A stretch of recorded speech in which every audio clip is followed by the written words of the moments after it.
Olá, seja muito bem-vinda, muito bem-vindo ao programa Humanamente, que já está no ar, sempre com a melhor análise. Olá, doutor Daniel Barros, tudo bem? Oi, Roberta, tudo jóia? E você está pronta aí para mais um programa? Eu aposto que você está bem preparada. Eu tô, como sempre, né, doutor? São números que chamam muita atenção que a gente vai comentar hoje, porque crescem aqui no Brasil relatos de pessoas que, inclusive, perderam fortunas na plataforma online conhecida como Jogo do Tigrinho, enquanto influenciadores, incluindo crianças, são recrutados para atrair ainda mais o público para esse game. Para a gente ter uma ideia, falamos aqui na Band News FM, no interior de São Paulo, a enfermeira Gabriele Sabino foi encontrada após passar uma semana desaparecida. E ela assumiu à imprensa ter fugido depois de contrair dívidas para investir nesse jogo que para quem não conhece, é uma espécie de caça-níquel online. E casos como esses, que se repetem em outros estados também, mostram a capilaridade que o jogo ganhou no Brasil e o desafio que se tornou não só para as autoridades policiais, mas também para as autoridades de saúde. Os perigos dos jogos de aposta online. É esse o nosso tema do Humanamente de hoje. Além do Dr. Daniel Barros, nós recebemos hoje a doutora em psicologia Maria Paula Magalhães, ela que é atualmente colaboradora do programa ambulatorial do jogo patológico do Instituto de Psiquiatria da Faculdade de Medicina da USP, também autora do livro Dependências, O Homem à Procura de Si Mesmo. Doutora, bem-vinda. Muito obrigada pela sua participação. Olá, obrigada pelo convite. Acho que é um tema importante que a gente precisa discutir mesmo. Esse é um tema, viu, Maria Paula, que a gente já tratou aqui no Humanamente, é um tema que ele está no nosso radar, não é de hoje, a gente está avisando, é mais ou menos assim, né, Roberta? A gente está avisando, a gente está falando, e aí de repente precisa explodir na cara da sociedade assim, um determinado jogo, e foi esse, mas poderia ter sido qualquer outro, e tem muitos outros que estão ainda voando aí abaixo do radar, muitas vezes de nós mesmos da imprensa ou das autoridades, e fazendo um verdadeiro estrago. Então, não é de hoje que a gente vem falando do risco desse comportamento de aposta que pode se tornar um vício e que quanto mais fácil ele acontece, quanto mais disseminado ele é, mais ele vai captando essas pessoas que têm problema. Vocês já tinham também essa visão, né, Maria Paula? Conta para nós um pouco do ponto de vista científico, né, dos pesquisadores, como é que está o panorama, como é que vinha e para onde vai esse problema das apostas em geral e, sobretudo, das apostas online? Então, eu vou contar assim de onde vinha. Eu comecei a pesquisar isso na década de 90, quando começaram aqueles bingos. Eu lembro que em São Paulo tinha um bingo na Pamplona que fazia uma fila enorme. E ninguém pesquisava sobre jogo na época. E o professor Schaefer, lá da Harvard, falou assim: o governo norte-americano é hipócrita, ele está legalizando o jogo enquanto ele está fazendo guerra às drogas. E aqui no Brasil ninguém sabia disso, e aí eu comecei a pesquisar isso, e a gente montou na época, em 93, um ambulatório lá na Unifesp. Então eu acompanho essa história há 30 anos, e o que a gente observa é que naquela época tinha os bingos abertos e havia muitas pessoas mais velhas, principalmente pessoas aposentadas, que iam para o bingo e começavam apostando nas cartelinhas, mas logo surgiram os computadores e depois os caça-níqueis. Eles foram proibidos, diminuiu a procura para o tratamento. Conforme foi aumentando, e agora com a aposta online, foi aumentando vertiginosamente a procura por ajuda. Então, o que a gente observa é que a disponibilidade de jogo ela é diretamente relacionada aos problemas associados. E ninguém fala disso. A gente tem pouca pesquisa nacional, a gente não tem verba para isso. Né? Os únicos dados que a gente tem são de centros de tratamento. Né? Então, acho que assim, é um assunto super importante que vem sendo negligenciado há 30 anos. E agora, com essa explosão aí de jogos, a gente, infelizmente, acaba tendo a possibilidade de falar por conta, né, das desgraças alheias. Né? E quando chega na mídia, quem sabe as pessoas agora passem a prestar atenção. Maria Paula, o que está por trás, então, desse vício e como é que você explicaria esse fenômeno que se tornou o jogo do tigrinho?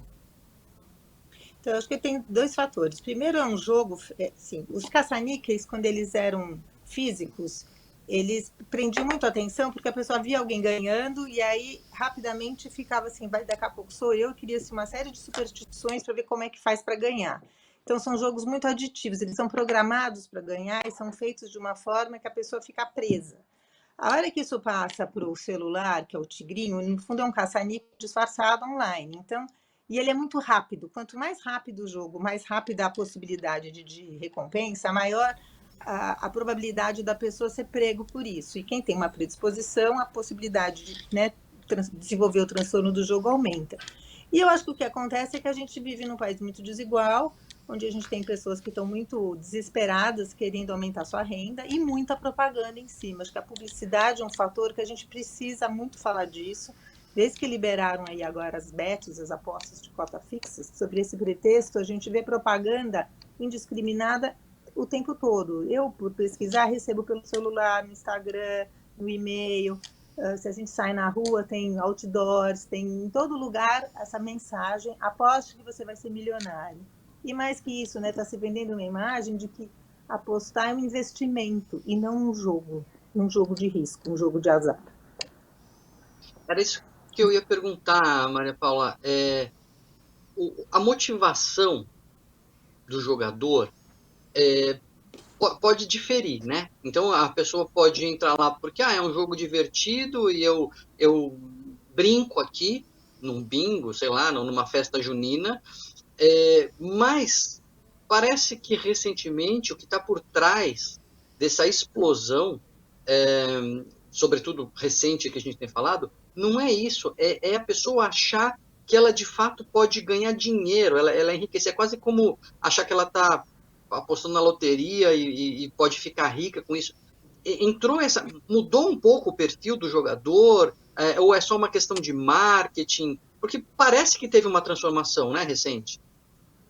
Eu acho que sim, eu acho que o marketing, inclusive, atraiu pessoas com esse perfil, com esse viés. Eu acho que antes, lá no começo, quando a gente tinha só mais a questão dos bingos, as pessoas mais velhas, acho que muitas entravam para se divertir, outras acho que a gente tem uma correlação muito grande com depressão, ansiedade, pessoas estão insatisfeitas com a vida, que vão jogar até por lado de excitação, de sair de uma disforia, de encontrar um prazer naquilo. E aí, se de fato a vida está muito desinteressante, a atividade em si acabava pegando, e aí, assim, a isca a pessoa perde dinheiro no jogo, e aí ela começa a apostar para recuperar o que perdeu. Conforme ela vai perdendo mais, ela aposta, e de vez em quando ela ganha, né? Porque tem isso, tem que ter um reforço positivo para acreditar que uma hora vai recuperar. Só que esse aspecto lúdico era muito excitado, né? Eu vou para o bingo porque encontro pessoas, por mais que a gente soubesse que lá não dá para conversar, tinha um pouco essa questão do social, o mesmo pôquer, jogar com outras pessoas. Isso é um aspecto bem importante, porque quando a gente está com outras pessoas, as pessoas de alguma maneira podem também ajudar a dar limite. Chega, você exagerou, você perdeu muito, vai para casa. Hoje em dia, com o celular, é uma atividade solitária. As pessoas começam, muitas vezes, até apostando com os amigos no futebol, como uma coisa até ligada a talvez entretenimento, prazer, mas eu acho que as pessoas mais competitivas começam a apostar mais e querem ganhar e se perdem. Muitas vezes ganham alguma coisa no começo, aí ficam animadas para ganhar mais, aí óbvio que logo vão perder, e aí entra nesse ciclo vicioso de perder, tentar recuperar o que vai perder, e aí começa a esconder, fica com vergonha, não conta para ninguém, começa a mentir, esconder, e vão todas as outras consequências ligadas às apostas. E essa propaganda maciça, eu acho que tem atraído essas pessoas com esse perfil mais competitivo, de querer ganhar dinheiro, de achar que é um jeito de investir. A gente vê funcionários nas empresas pedindo para negociar salários, adiantamento para pagar dívida de jogo, porque achava que ia complementar a renda apostando. É interessante isso que a Maria Paula está falando, né? Até por esse caso do interior de São Paulo que a gente citou na abertura do programa, que a gente acompanhou, sobre a vergonha da Gabriele, que sumiu, que desapareceu, depois se envolvendo numa dívida. Agora, Maria Paula, eu queria te ouvir sobre a sua visão do envolvimento de crianças na divulgação desses jogos e também crianças que já fazem aposta online, já estão aí em contato com esse tipo de jogo, com esse tipo de vício. Eu acho que isso é uma questão muito séria, né? Porque já crianças com tela sabemos de todos os malefícios que isso traz para o desenvolvimento, com a dificuldade de interação social, de brincar, porque a criança fica na tela tendo um reforço muito rápido, né? De apertar botãozinho interagindo só com imagens. Quando entra o jogo nessa idade, eu acho que isso é seríssimo. E é complicado que se os pais não sabem, eu acho que meio complicado, porque tem que ter dinheiro, então, de alguma maneira, os pais têm que estar por dentro disso. E eu ouço relatos, por exemplo, de festas infantis que os pais apostam em futebol junto com seus filhos. Né? Então, acho que a história do futebol é complicada porque é o esporte nacional, as pessoas se identificam. Tem uma questão de quanto mais os esportistas acham que o seu time vai ganhar, e aí as crianças entram junto com os pais nessa questão das expostas em esportes. Agora, essa do tigrinho, eu acho que tem uma exploração de má fé, de você deixar uma criança já na internet, já toda a exposição que a gente vê no Instagram, usando crianças, nem que seja fazendo um post bonitinho, eu acho muito complicada. Agora, para jogos de azar nem se fala, né? É uma irresponsabilidade. Sim. Eu queria entender um pouco com a Maria Paula, qual é o aspecto, né? Você citou aqui, mas acho que seria legal para o ouvinte entender por que é tão viciante, né? Por que, sei lá, a gente não vicia em palavras cruzadas? Pode ter até gente que vicia em palavras cruzadas ou em sudoku, mas isso não é um problema de saúde pública. E esses jogos, eles têm essa característica tão viciante, a ponto de a pessoa criar uma dependência, como uma dependência de cocaína ou de álcool.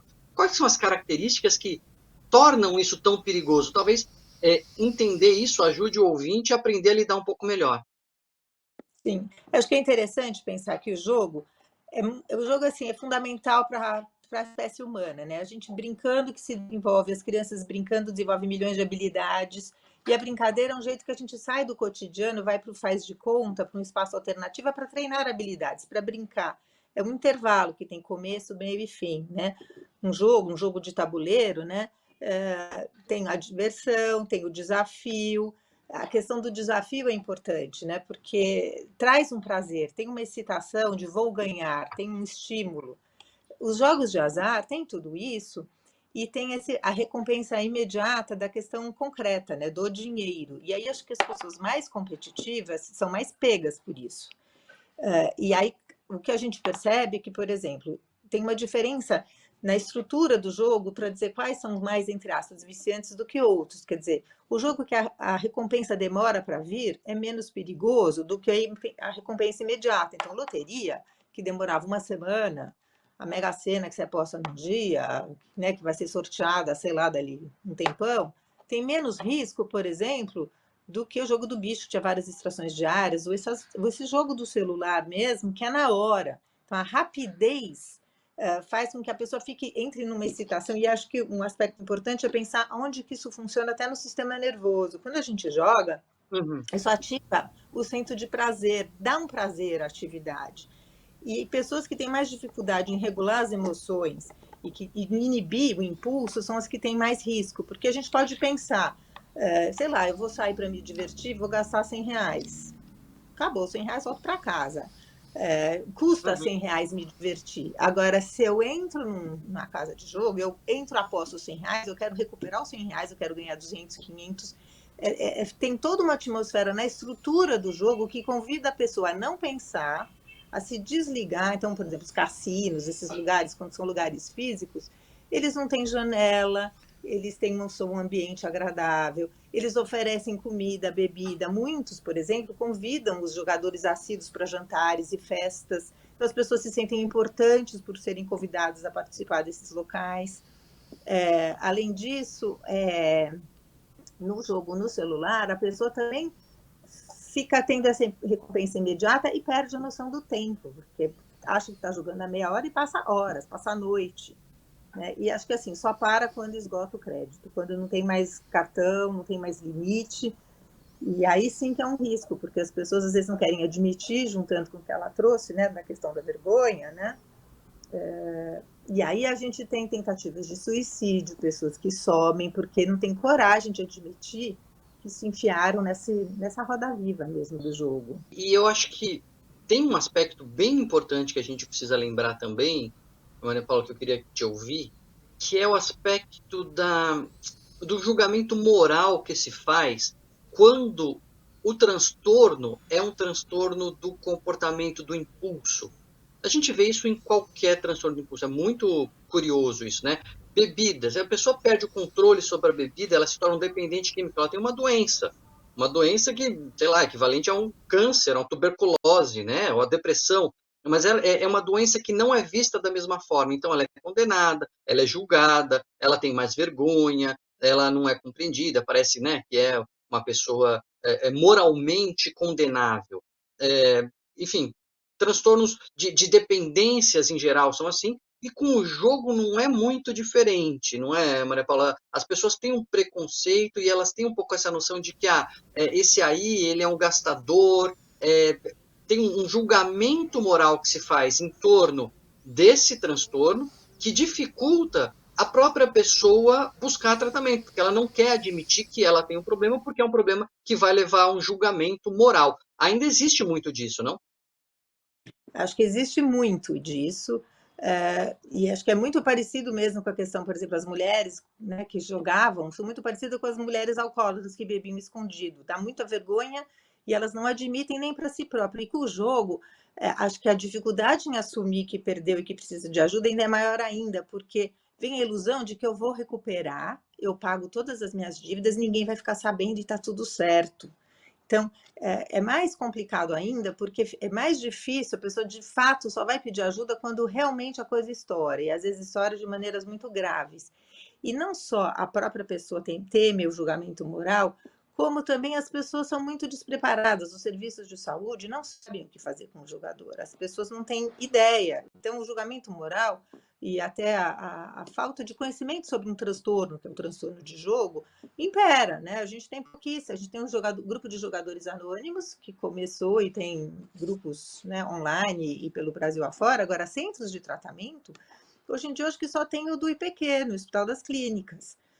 A gente não tem profissionais especializados, então as pessoas de fato não têm ideia do que fazer com o jogador. Então, é mau caráter, é preguiçoso, se tivesse vergonha na cara parava de jogar. A pessoa não, né, as pessoas desconhecem esse impulso que a pessoa realmente entra num ciclo vicioso e não consegue parar. Ela tenta, mas é mais forte que ela. Quando ela vê, ela já fez. Né? É difícil interromper esse ciclo vicioso, principalmente se ele é escondido. Né? Muitas vezes a pessoa tem um apoio da família e consegue, por exemplo, receber o salário na conta da esposa, abrir mão de toda a possibilidade de ter dinheiro, até tentar recuperar a possibilidade de conseguir se controlar, mas precisa de ajuda externa. E é difícil pedir ajuda e aceitar ajuda. Sim, mas como tem que ser essa ajuda? Como que é feito o tratamento ideal, Maria Paula? Você já falou que ele não existe em muitos centros aqui pelo Brasil, que ele não é feito de maneira ideal, mas como seria e como identificar se a pessoa vê que tem um familiar que está com vício em jogo, que está com esse problema, o que ela deve fazer? Então, acho que a primeira coisa para identificar são vários fatores, né? Se a pessoa está jogando mais do que pode, fica irritada se não pode jogar, está endividada, tenta recuperar.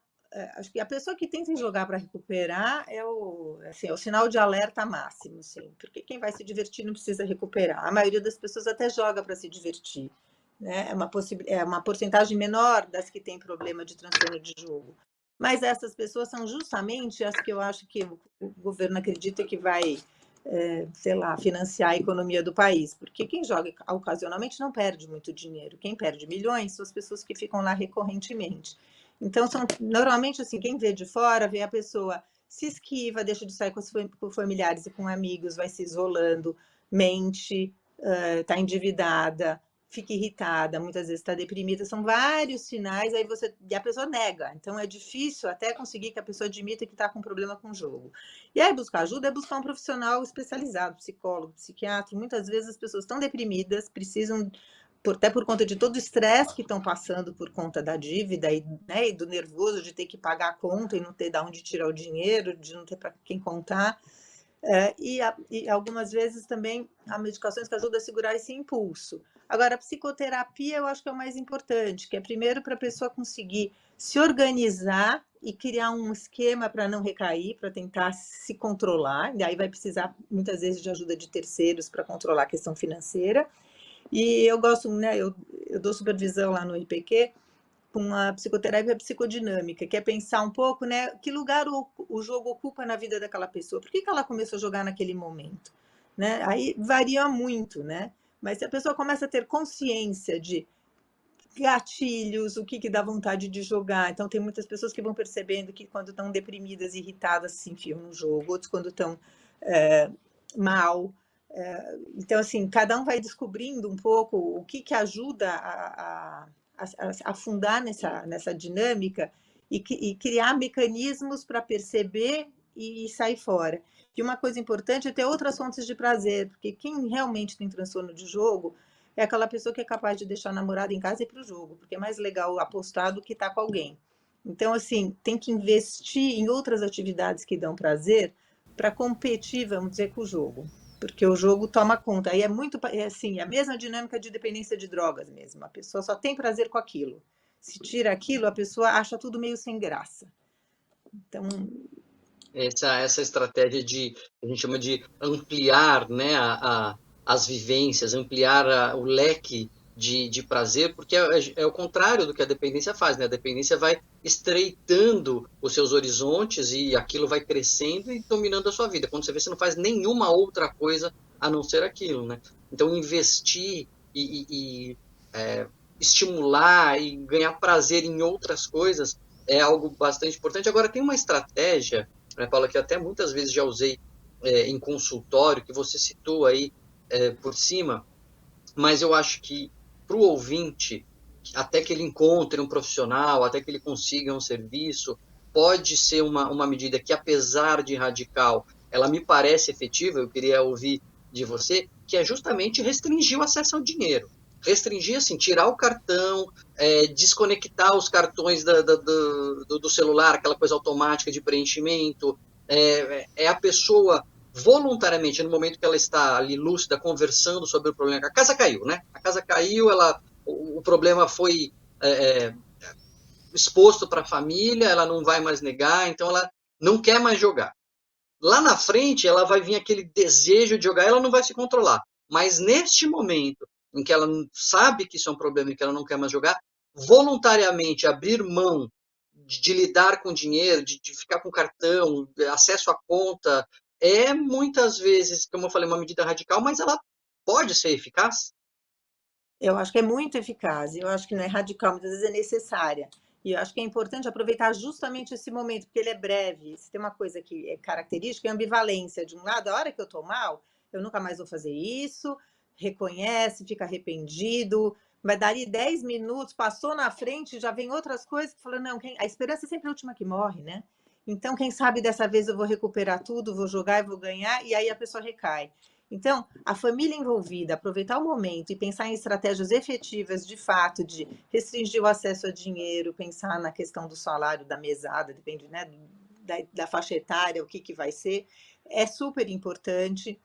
E outras, né? Qual é o momento que a pessoa costuma jogar? É à noite? É no fim do dia, fim de semana? Agora com a questão do futebol, né? Como é que faz para assistir campeonato de futebol que fica passando toda hora aquela propaganda, aposte já, ganha aqui, quer dizer, talvez não ficar sozinho nesses momentos, que acho que precisa assim de estratégias bem concretas no primeiro momento, até a pessoa conseguir se fortalecer para depois conseguir ter dinheiro na conta. Isso às vezes demora bastante, né? A gente tem vários pacientes que conseguem ficar sem jogar, se abster, mas aí a hora que, porque fala assim, estou sem dinheiro na minha conta, a hora que eu tenho dinheiro eu não sei.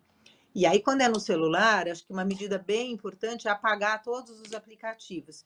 E uma outra questão que deveria estar acontecendo, já que eles estão regulamentando alguns jogos, é a possibilidade de autoexclusão, de quando você. Porque assim, as pessoas estão apostando em cassinos no mundo inteiro, tem vários tipos de jogos. Agora, alguns você tem a possibilidade de colocar lá seu CPF, a sua identidade, e você nunca mais poder entrar naquele jogo. Então, são medidas radicais, mas que eu acho que protegem. Agora, você precisa chegar nisso, que a pessoa, no momento consciente, admita: eu não estou dando conta e eu preciso mudar e preciso de ajuda. Eu acho que construir isso é o mais importante. Sim. E as pessoas que têm vício em jogo costumam ter outros tipos de vício também, Maria Paula? Muitas vezes, as pessoas às vezes até migram de um vício para outro, né? Acho que assim, em ambientes tipo cassino, bingo, as pessoas tinham um alto índice de tabagismo, fumavam muito e eventualmente de álcool. O que a gente também vê é, por exemplo, não são raros casos de pessoas que tinham um problema, por exemplo, de transtorno alimentar, que tinham episódios de comer muito e aí fizeram, por exemplo, bariátrica e foram parar no jogo. ou de pessoas que pararam de beber e passaram a jogar. Às vezes a gente vê que a pessoa migra de uma dependência para outra. Por isso que eu acho que é importante essa questão de tentar entender o que tem por trás desse comportamento, né? Às vezes, a gente tem um grupo que é mais comportamental mesmo, que entra muito pela propaganda, pela possibilidade, pela disponibilidade do jogo, e se tira que a pessoa para e vai se divertir com outras coisas. Mas tem outras pessoas que a questão acho que é mais profunda, e aí tem um vazio aí que a pessoa tenta preencher com essas atividades que dão prazer, e que talvez elas precisem entrar mais profundamente para entender do que se trata e realmente lidar com isso de outras maneiras. Eu acho que a psicopatologia varia um pouco. Então, é comum, né? Não é a maioria, mas a gente vê gente que migra de uma dependência para outra. Então, por isso que às vezes só tirar o sintoma não resolve. Né? A gente tem que ver o que tem por trás, né? Que vazio é esse que a pessoa tenta preencher fazendo qualquer coisa que dá prazer para tirar do aqui e agora. Que às vezes o circuito da dependência deixa a pessoa ocupada. Né? Ela acorda pensando, por exemplo, onde eu vou arrumar dinheiro para apostar, trabalha pensando no jogo, aposta, ganha. Então, se você tira o jogo, vem um vazio, porque ela já se afastou dos amigos, ela não tem um lazer, ela não sabe direito quem ela é, ela não sabe nem do que ela gosta. Então, ela prefere jogar porque ela não precisa se ocupar disso. Então, essa questão da pessoa poder ter uma vida mais significativa e ter, sabe assim, tem que valer a pena. Então, eu vou sacrificar uma coisa que me dá muito prazer, mas tem que ser em nome de algo, ou de uma relação, de alguma coisa que faça sentido para a pessoa. Isso ajuda muito nos processos, né? Que a pessoa se apegue a algo que, assim, é admitir, deixar de apostar, deixar de fazer uma coisa que dá prazer, apesar do julgamento moral dizendo que é errado, aquilo dá prazer, é importante para a pessoa. Você tem que, assim, você vai abrir mão de uma coisa que para você é importante, mas tem que valer a pena. Então, a atividade física é uma alternativa ótima, porque também produz uma sensação até física de prazer. Tem várias coisas que a gente precisa estimular para a pessoa conseguir, vamos dizer, descolar um pouco das apostas. Acho que uma mensagem bem importante, né, Rô, é o que a Maria Paula está trazendo aqui para a gente, é que a pessoa que se vê numa situação dessa, ou que vê a família, né, vê um familiar numa situação dessa, o primeiro momento é de desespero mesmo, né, a sensação de desespero, de não saber o que fazer, uma angústia. Não é por acaso que acontece em casos de suicídio, né? De a pessoa achar que não tem saída e não dá para ficar daquele jeito. Mas acho que essa que é a mensagem que a Maria Paula está trazendo para a gente, né? Existem muitos caminhos a serem abertos ali para investigar o que está acontecendo, por que está acontecendo, caminhos de saída disso. Então, ninguém está dizendo que é fácil, ninguém está dizendo que é uma coisa simples de tratar, mas é muito importante, eu acho que, reforçar isso de que existe tratamento, apesar dessa angústia, desse desespero inicial, não significa, é óbvio, que tudo está perdido, tem muita coisa para se fazer, muita coisa para se tentar. Posso falar uma coisa? Eu acho que você trocou um ponto importante, que acho que tem a ver com essa dinâmica que é de tudo ou nada. O jogador acha que vai ganhar e que vai resolver a vida, vai pagar todas as dívidas e o dia que eu ganhar na loteria, eu vou ser feliz. Tem, acho que, um pouco esse mito, né? Da plenitude, da fortuna. O jogo vem muito com essa questão do poder. E aí, não tem degradê. Ou ele ganha milionário e vai dar tudo certo, ou então ele perde e se sente o último dos mundos, fica deprimido, nada vai dar certo, a vida não tem valor. E o tempo todo a gente tem que trabalhar com a potência entre o onipotente que acha que pode tudo, o jogador muitas vezes quando ganha é o generoso, que sai distribuindo dinheiro para todo mundo, que cria essa imagem do cara bacana, que doa, que é gentil, ou então ele está arruinado, deprimido e se esconde de vergonha. Então, é poder cavar esse lugar da potência. A gente pode muitas coisas, mas não pode muitas outras. Mas tudo bem, a vida pode ser interessante, pode ser divertida. É muito comum perceber, eu já vi relatos várias vezes de jogadores que falavam, entrava no jogo com 10 mil reais, 2 mil reais, aquilo não tinha valor. De repente, chegou no supermercado, com 200 reais, enche o carrinho. Isso, né, tem valor. A pessoa perde a noção do dinheiro. Então, acho que trazer esse lugar do intermediário, do possível, é muito importante. Mostrar que faz diferença, sim. Né? Que de pouquinho em pouquinho a gente consegue construir outras alternativas e a vida pode ser bacana. E para terminar, Maria Paula, você é autora do livro, aliás, o nome que me interessou bastante, que é Dependências, o Homem à Procura de Si Mesmo. Queria que você terminasse falando um pouco sobre isso. Quer dizer, o que essas dependências, esses vícios, essas histórias que a gente sempre acompanhou, mas que a gente está acompanhando agora de uma forma diferente, com a rapidez da internet, com tudo que as redes sociais trouxeram para a gente, o que elas revelam sobre o próprio ser humano e sobre os novos tempos? Você já falou sobre questões emocionais que podem estar por trás desses vícios, mas queria que você falasse um pouco mais para a gente terminar com essa reflexão também por aqui no Humanamente. Tá. Então, esse livro eu escrevi já faz tempo e era mais ligado até com a questão do uso de drogas. Foi quando eu comecei a pesquisar jogo. E a questão do uso das drogas, a gente sabe que é ancestral, que tem muitos rituais que usam as drogas com essa questão da transcendência, né? De buscar algo que vai além. São vivências que podem estar muitas vezes ligadas a vivências religiosas de transformação. Então, tem uma questão dessa questão de sair do aqui e agora, a busca de algo, né? E a busca do si mesmo, acho que é nesse sentido, de que a gente também vê, né, acho que o Daniel trouxe bem a questão moral, né, de julgar o usuário de drogas, o drogado, como uma coisa negativa, mas muitas vezes o que leva a pessoa a atividades que trazem vícios são questões legítimas e muito genuínas, que é a busca do bem-estar, de se encontrar, de ter, até na questão do jogo, né, de potência, de ter coisas. Então, a busca é legítima.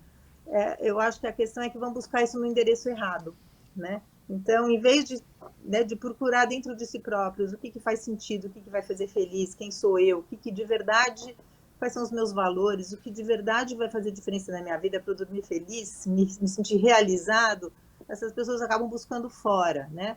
Quer seja no jogo, quer seja nas drogas, alguma coisa que me anestesia, que me aliena de mim mesmo. E aí assim, o buraco só aumenta.